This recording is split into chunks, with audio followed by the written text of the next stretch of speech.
Hello, everybody. My name is Sheryl Arno, and I'm the Executive Director of the Down Syndrome Association of Atlanta.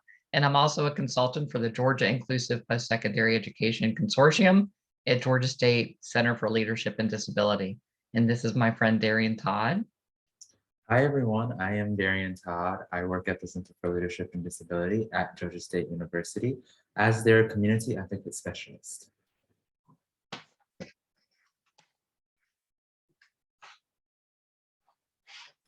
So to get started here, I'm going to read a quote. So the quote says, "Post-secondary education is a must important key to shaping a new reality for people with disabilities. It has the exciting potential to create a future based not on low expectations, the can'ts and the shouldn'ts, but on the high expectations of productivity and personal and economical freedom." What is inclusive post-secondary education? I get that question all the time. I'm fortunate to have helped start post-secondary education in the state of Georgia, and I couldn't be more proud of where we have come. But just to give you some ideas, things that are really important, is it's supposed to support individuals with intellectual and developmental disabilities. It's not for typically matriculating students. And because what's key in that is that they will not be receiving a diploma in the end, but it's a certificate. Some programs are 4-year programs, some programs are 2-year programs. Some have residential. The classes are mostly for audit purposes. We have mentoring programs. One of the most important things, though, that we started when these programs started was the principles of inclusive post-secondary education. And that's what everybody has in common, is that it will be inclusive, it will be academic based, it will be accommodating, it will absolutely be employment focused, and it'll be evaluated to make sure that we're all doing the things out there that we're supposed to be doing. But one of the most important issues for inclusive post-secondary education is the sincere desire to continue their education. And that's what they've really followed through with. So hi, everyone, it's me again. So why college? College has the ability to give a student a wide variety of things to learn. It helps them learn very important life skills like how to live on their own, and also help them help them live within their community as adults. And I think it also really helps them as people with intellectual and developmental disabilities. I think it helps them to um, help them learn more and get a feel about what they want to learn more about. And it helps them help them want to learn more about different things within their community and live within their community as well.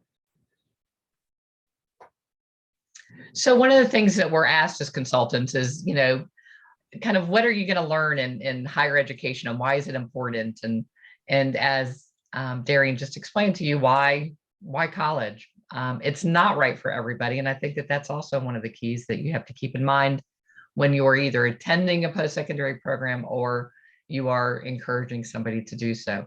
But some pivotal skills learned in higher education, what they're learning on campuses, are things like self-management. Darren, you want to tell us a minute about self-management, what that meant to you? Yeah, so self-management for me meant time management. So this means I'm scheduling out enough time for me to meet with my mentor and turn in any assignments that I need to turn in before next class. This also means I'm scheduling out time for myself as well to hang out with friends or do all the things that I need to do to make sure that I'm feeling well. And if I had any doctor's appointments, making sure that I schedule doctor's appointments within my schedule if I need to.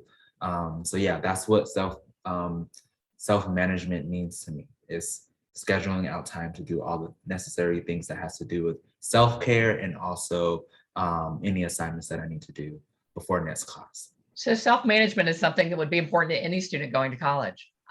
It is something that specifically, I believe that all the colleges that we have here are going to address at some time or another, because that's, probably, if you don't have time management, then being on a college campus is going to be more difficult for you. But the other really important piece is self-determination. What does that mean to you? So self-determination for me means making decisions. So if I'm not feeling well, I'm making that decision myself to go see the doctor on campus, or making an appointment to go see my doctor off campus. Also, making decisions to what I want to do in my free time, and also being able to just all around enjoy college in the best way that I know how, and also, going to events that are happening when that person's not, doing classwork or doing an internship. So going out to different events on campus and social events. So Darien, when you went to college, when you were at KSU, did the staff at KSU tell you exactly what you were going to be doing every day and all day, and No. where you needed to show up and what you needed, where you needed to be at a certain time? No, they did not say you need to be here at a certain time. You got to make your own decisions, right? Yeah, I got to make my own decisions about where I wanted to be. And I also had to take account of classes, what time I need to, be in my classes. But no, they weren't telling me, hey, you need to go to this event, you need to go here, you need to hang out with this person. No, it was up to me to go do those certain things on my own. So, and again, families ask me what might be a really important characteristic of somebody that's coming to IPSC, and motivation really has to be right up there, doesn't it? Yes, it does. So motivation has to be right up there, because yes, you're going to visit different programs in different colleges to see which one fits for you. But at the end of the day, you have to have the motivation to go to that college that you want to go to. It's good to have some help to decide what college is good for you from parents, but at the end of the day, you have to have the motivation to go to that college, because you're going to be the one waking up in the morning to go to those college courses. You're going to be the one to write that paragraph for that class that needs to be turned in on Friday afternoon. So you have to have the motivation. Your parents can be excited for you, but I wouldn't say let your parents be the main focus of why you go to this program. You have to be the reason of why you want to go to this program. Because like I said, you're going to be the one that wake up in the morning and go to those classes. I couldn't have said it any better myself. So the last, I think one of the last of the important pivotal skills that you learn is social engagement.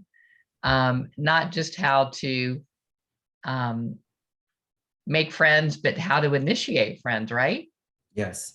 So social engagement is also one of the most important things that a person with an intellectual and developmental disability learns in their program, because learning how to start conversations and begin conversations is a very crucial part of outside of college. When you graduate, you're going to have to network with people to get that potential job that you see for yourself. You're going to have to be able to put yourself in that group that talks about that job that you want, and you're going to have to be the one to initiate those conversations. You're going to have to be the one to introduce yourself, to start that conversation. Sometimes some people might not come up to you and be like, hey, what's your name? What are you interested in? What kind of job you want for yourself? Sometimes you're going to have to go up to that person and be like, hey, my name is so-and-so, I like so-and-so, I want to do this as a job, how can you help me?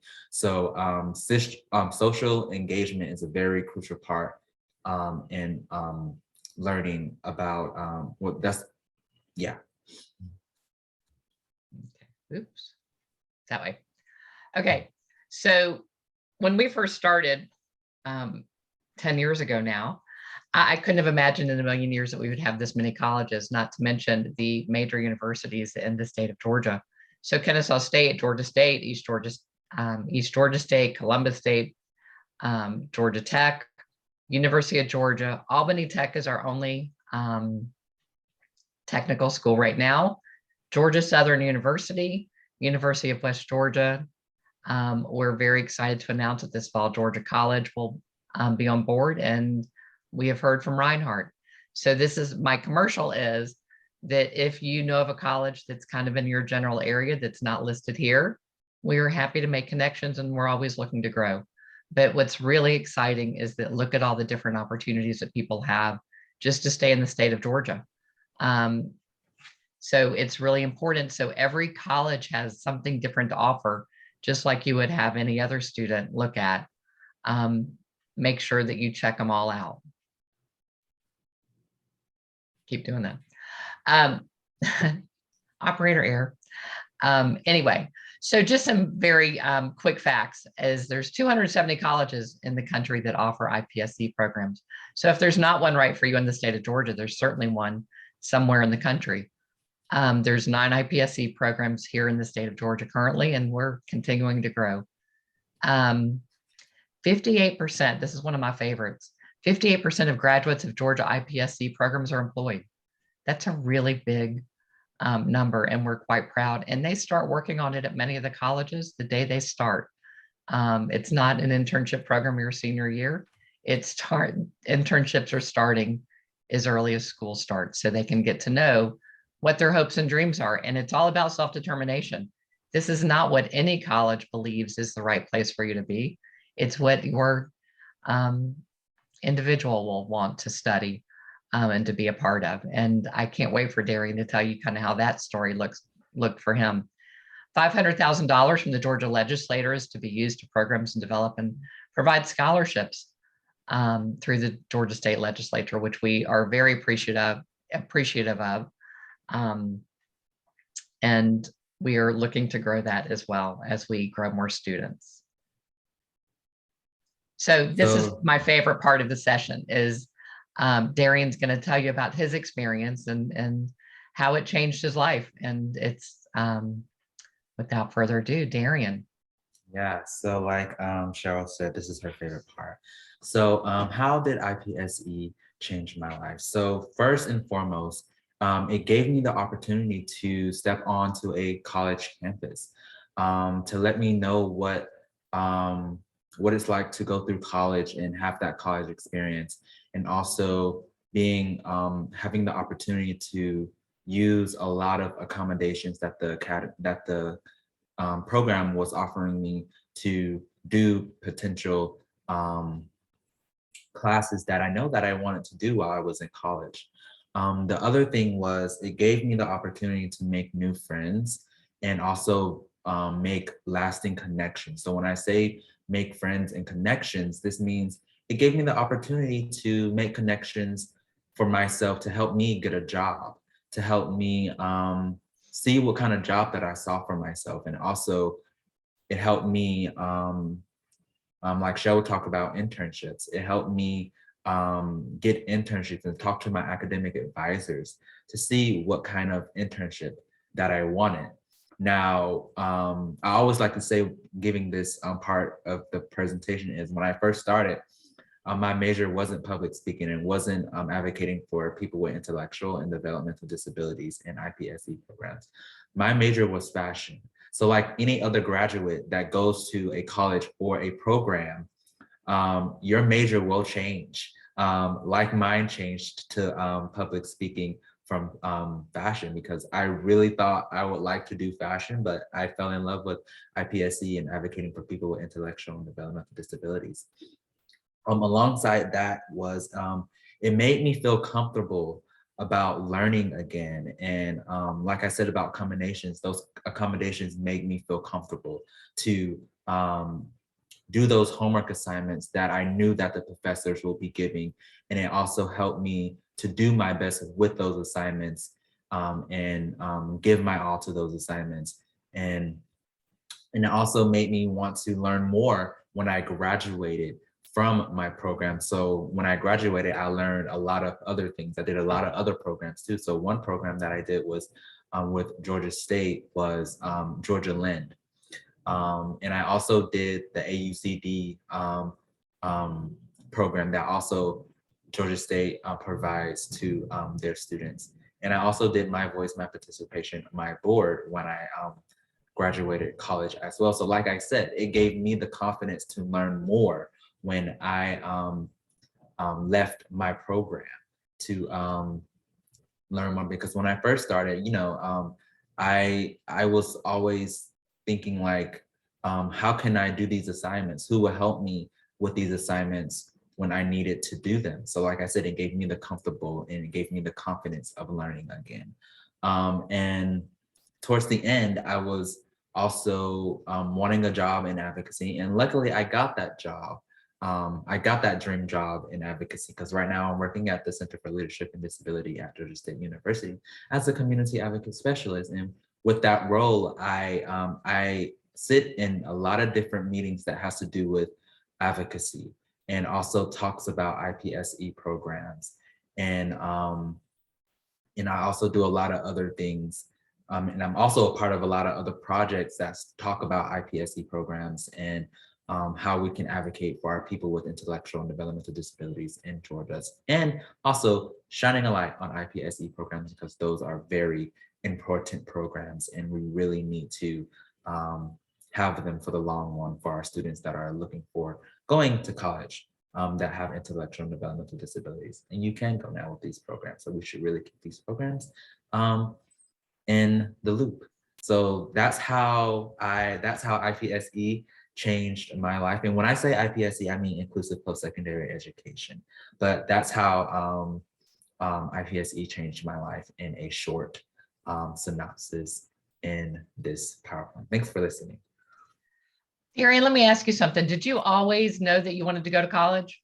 No, I didn't, because at for a while now, before I graduated high school, I always thought college wasn't for me because I just knew in the back of my head that I had a disability, and I knew that I would need a little bit of help on the one-on-one time, breaking down the class and the information that was talked about in that class for me to, do that assignment and thrive the best way that I know I can thrive and be the best student within that program and the best learner in the program. So no, I did not think college was for me all throughout my life.